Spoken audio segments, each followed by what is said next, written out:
In the hill country of Benjamin stood a city called Nob, known by a single designation, the city of the priests. By Saul's day, Nob functioned as a priestly center where the consecrated bread was stored, and where 85 priests, men who wore the linen ephod, are later counted among the dead. The ephod was the visible marker of priestly office, the garment associated with inquiry of the Lord. Among them was Ahimelech, son of Ahitub, from a priestly line associated in the text with the house of Eli. His role was to maintain the sacrificial order, to inquire of the Lord on behalf of Israel, and to guard the holy bread and sacred objects entrusted to his care. In 1 Samuel chapter 22, this city and everyone in it became the target of a king's command, not in the heat of battle, not in response to armed rebellion, but after a single act of hospitality and a report delivered by one man.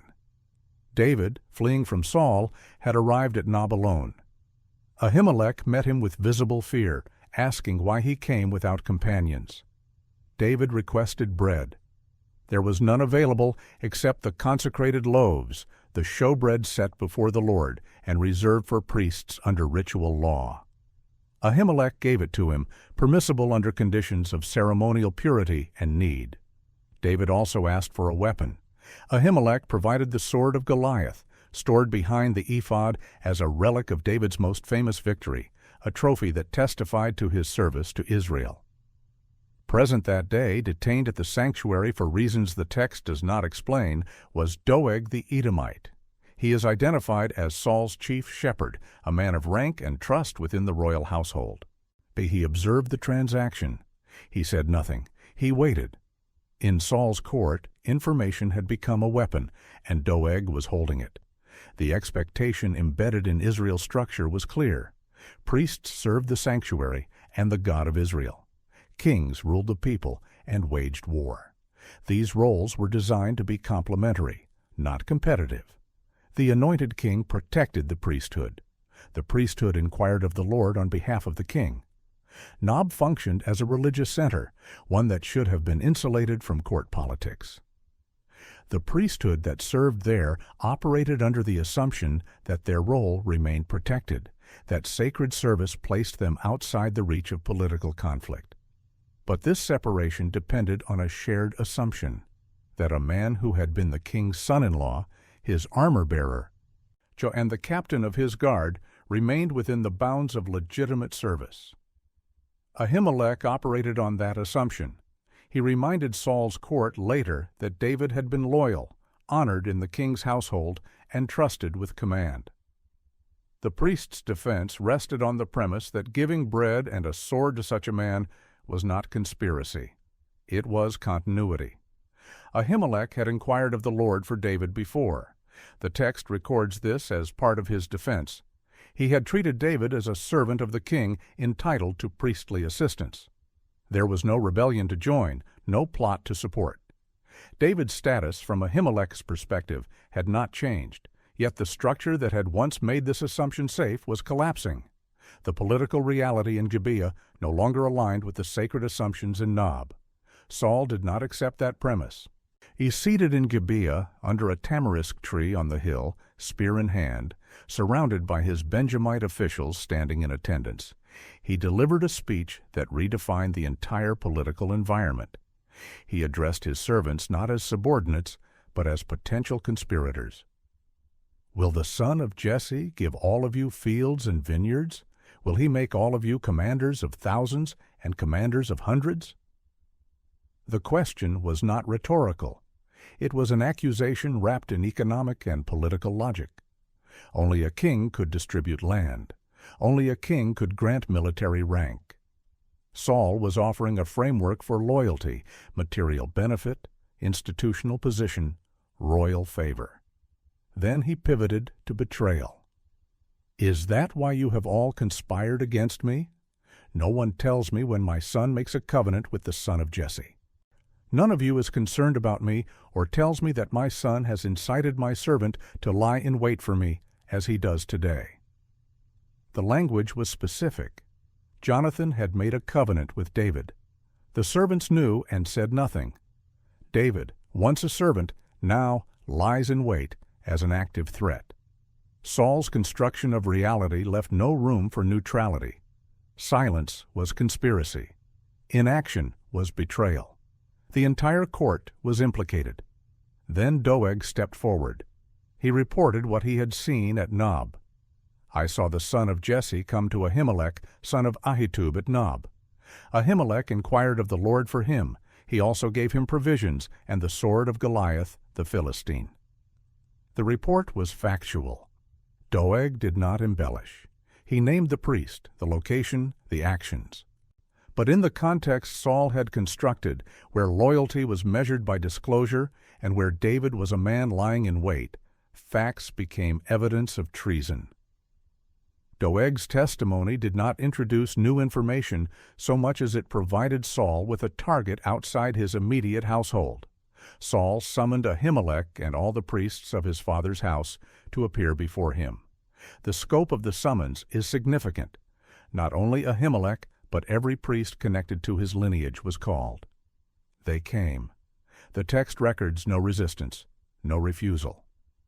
When they stood before the king, Saul interrogated Ahimelech directly. "Why have you conspired against me, you and the son of Jesse, so that you gave him bread and a sword and inquired of God for him, so that he has risen against me to lie in wait, as he does today?" The accusation was total. Giving bread was conspiracy. Providing a sword was arming a rebel. Inquiring of God was enabling an ambush. Ahimelech answered with a question and a defense. "Who of all your servants is as loyal as David, the king's son-in-law, captain of your bodyguard, and highly respected in your household? Was that day the first time I inquired of God for him? Of course not. Let not the king accuse your servant or any of his father's family, for your servant knows nothing at all about this whole affair." The defense was layered.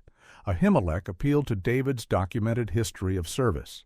He appealed to precedent. He had inquired of God for David before, and it had not been questioned. He appealed to his own ignorance of any rebellion. The logic was sound.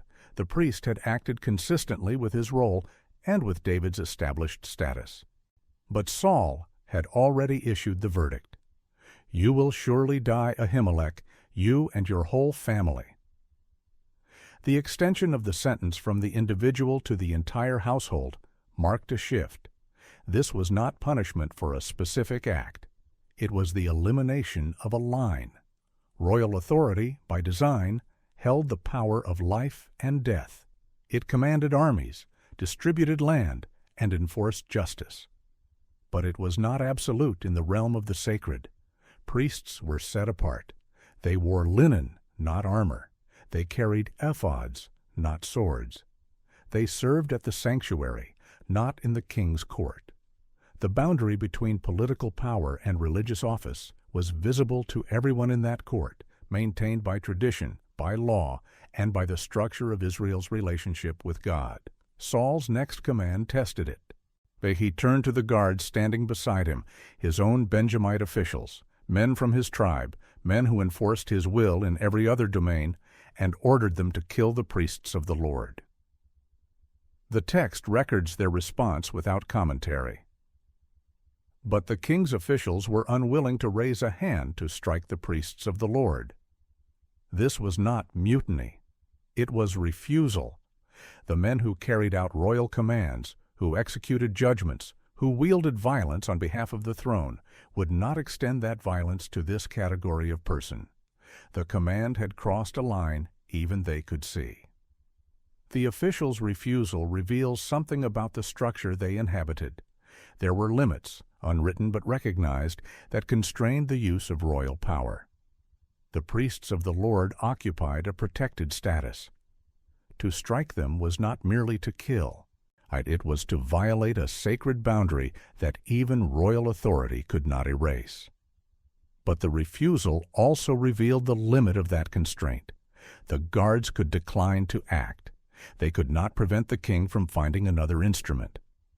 Saul did not withdraw the order. He turned to Doeg. "You turn and strike down the priests." Doeg obeyed. On that day he killed 85 men who wore the linen ephod. The number is precise. The garments are specified. These were not armed men. They were priests, identifiable by what they wore, killed while serving in their office. Then Doeg went to Nob, the city of the priests. He put it to the sword, men and women, children and infants, oxen, donkeys, and sheep. The text does not describe the scene in detail. It records the categories of life destroyed: human and animal, adult and infant. It's the entire inhabiting population of a priestly city and the economic infrastructure that sustained it. One man escaped. Abiathar, son of Ahimelech, fled and found David. He brought with him the news of what Saul had done and the ephod his father had guarded. The violence at Nob was deliberate, targeted, and comprehensive. 85 priests were killed not in battle, but by royal decree, executed for acts their chief priest had defended as consistent with duty. The extension of that violence to the entire city, women who were not accused, children who held no office, infants who could pose no threat, livestock that sustained the community's livelihood, indicated that the goal was not punishment of guilt, but erasure of a location. Nob had aided David, therefore Nob would cease to exist.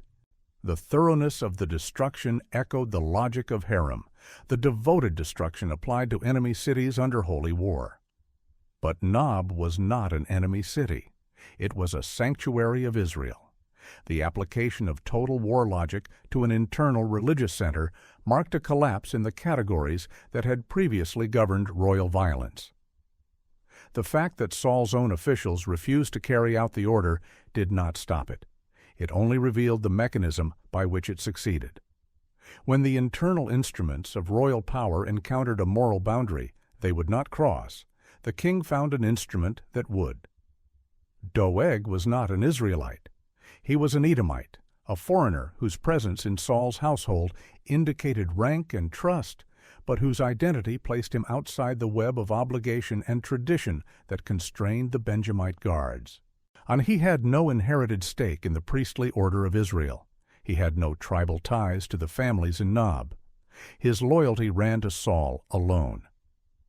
The text draws attention to Doeg's identity, an Edomite carrying out what Benjamite officials refused. This reveals a structural reality. When domestic servants refuse, foreign agents can be deployed. When conscience binds one population, another can be found that operates under different constraints. The use of Doeg as executor was not a failure of the system.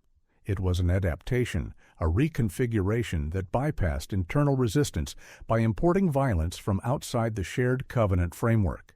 The massacre functioned as a message. Any institution, any city, any individual that supported David would face total destruction. Sacred status offered no protection. Priestly robes made no difference. An inquiry of the Lord, if performed for the wrong person, became treason. The city that had once served as a priestly center was now a ruin. But the message carried a cost Saul did not control. Abiathar survived. He brought the ephod, the instrument by which a priest inquired of the Lord, into David's camp. From that point forward, the text records David consulting God through Abiathar. When David needed to know whether to fight or flee, whether to pursue or wait, whether Saul would come to Keilah or whether the men of Keilah would betray him, he asked, and Abiathar inquired, using the ephod. The legitimate priesthood of Israel, what remained of it, now operated outside the king's reach, aligned with the fugitive Saul sought to kill. The city of Nob was never restored. The text does not record any effort to rebuild it, to resettle it, or to establish another priestly community in its place. The 85 men who wore the linen ephod were not replaced. The families who lived there, wives, children, dependents, left no descendants in the record. The infrastructure of worship and inquiry that had functioned at Nob disappeared in a single day of violence. What had been a center of religious life became an absence in the narrative. Israel continued. The priesthood continued, but Nob did not. The cost of Saul's assertion of power was a permanent loss of institutional capacity, absorbed by a community that had no role in the conflict that killed them. The economic base of the city, the livestock, the fields, the productive capacity that allowed a priestly city to exist, was destroyed along with the people. A city of priests required support. It required surplus production to trade, relationships with surrounding communities. All of that was severed in a single act of violence. For Saul, the destruction of Nob was an act of consolidation. It removed a perceived base of support for David. It demonstrated that even sanctuary cities were not beyond royal reach. It sent a signal to any other community or institution that might consider aiding the fugitive. For Abiathar, it was the loss of his father, his family, and his city. He became the sole survivor of a priestly line that had served Israel for generations. For David, it was the acquisition of a priest and the ephod, resources that would serve him throughout his rise and reign. The text records David's acknowledgement of his role in the chain of events. When I saw Doeg the Edomite there that day, I knew he would be sure to tell Saul, I am responsible for the death of your whole family. The statement was descriptive, not redemptive. It named a cost without resolving it. Abiathar stayed with David not because the guilt was absolved, but because there was nowhere else to go. For Israel, the massacre demonstrated that royal suspicion had become a force capable of overriding every other authority in the land. No institution possessed the legal or practical authority to countermand a royal death decree once pronounced. The priesthood had no army. The tribal elders were not present. The guards could refuse, but they could not stop Doeg. The structural concentration of lethal force in the hands of the king meant that moral qualms at one node of the system could not scale into an effective institutional break. The aftermath extended beyond the immediate dead. But the prophecy against the house of Eli, delivered decades earlier by an unnamed man of God and confirmed by the voice that called to Samuel as a boy, had declared that his descendants would be cut off, that none would reach old age, and that the priesthood would pass from his line. The word spoken to Eli had included specific judgments. The time is coming when I will cut short your strength and the strength of your priestly house, so that no one in it will reach old age. And you will see distress in my dwelling. Although good will be done to Israel, no one in your family line will ever reach old age. Every one of you that I do not cut off from serving at my altar, I will spare only to destroy your sight and sap your strength. He and all your descendants will die in the prime of life. The massacre at Nob fulfilled a significant portion of that judgment. 85 priests connected to the line through Ahitub and Ahimelech were killed in one day. The priestly house was not merely reduced, it was decimated, leaving one survivor. Abiathar, the lone priest, would serve David faithfully for years. He would carry the ephod through the wilderness, into the caves, and eventually into Jerusalem when David took the throne. But when Solomon consolidated power after David's death, Abiathar was removed from the priesthood and sent into exile at Anathoth. The text in 1 Kings explicitly connects this removal to the word spoken against the house of Eli. So Solomon dismissed Abiathar from the priesthood of the Lord, fulfilling the word the Lord had spoken at Shiloh about the house of Eli. The line that once held the high priesthood was displaced. The Zadokite line, descended through a different branch, took its place. The massacre was not only the destruction of a city, it was the near-total elimination of a priestly family compressed into a single generation by violence and completed a generation later by political consolidation. David, confronted by Abiathar's arrival and his report, acknowledged his own role. When I saw Doeg the Edomite there that day, I knew he would be sure to tell Saul, I am responsible for the death of your whole family. Stay with me. Don't be afraid. The man who wants to kill you is trying to kill me too. You will be safe with me. The acknowledgement was direct. David did not claim ignorance. He did not deny the chain of causation. He knew Doeg would report. He knew the risk he had placed on Nob by coming there. The statement named a cost without resolving it. Abiathar stayed with David not because the guilt was absolved, but because survival required alignment. The priesthood he inherited was landless, cityless, sustained only by proximity to a fugitive who would one day be king. The relationship was transactional as much as it was covenantal. Abiathar had the ephod. David had the means to protect him. Together they formed a mobile sanctuary, a priesthood in exile, a structure of divine consultation that operated outside and against the established throne. Saul's use of violence to enforce loyalty did not end at Nob. The text records his continued pursuit of David through the wilderness of Ziph, into the caves at En-Gedi, across tribal boundaries into Philistine territory. He mobilized armies. He interrogated informants. He extracted intelligence and issued threats. But he never regained the allegiance of the priesthood. He never consulted the ephod again.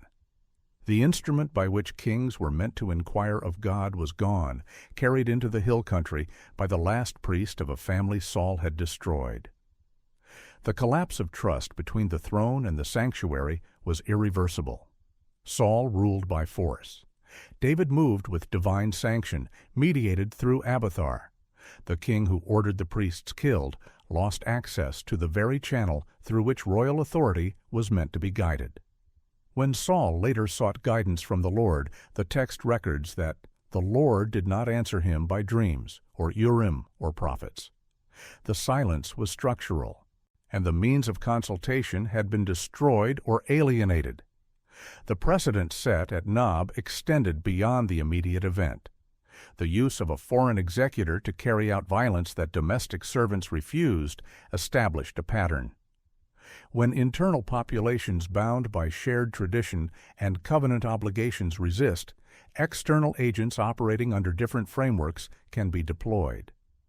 Doeg's ethnicity mattered.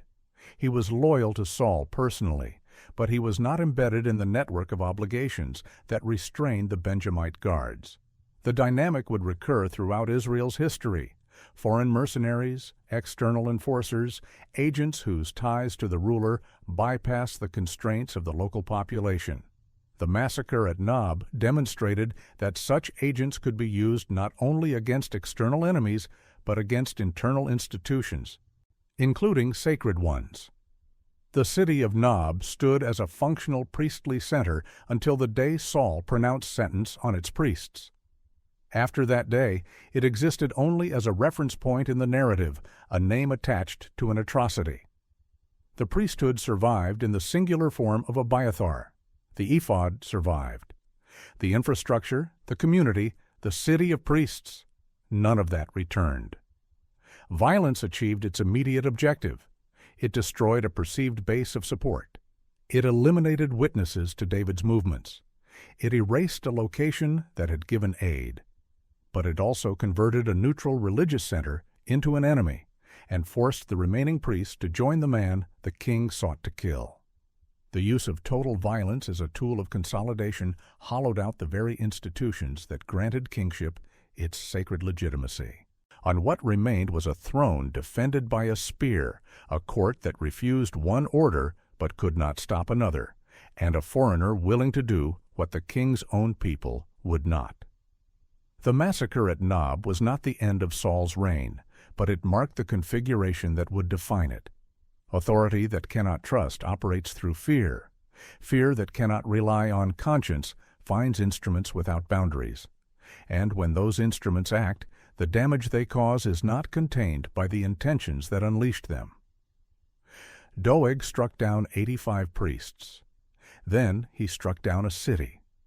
The categories that once separated combatants from non-combatants, sanctuaries from battlefields, sacred from profane, collapsed in a single afternoon. One survivor fled, and the ephod, the means by which God was consulted and kings were guided, left with him into the wilderness, never to return to the house of Saul. The king who destroyed the city of priests lost more than a location. He lost access to the divine channel that legitimized his rule, leaving him to govern through violence alone, against a rival who carried with him the last priest and the last means of asking God what to do next.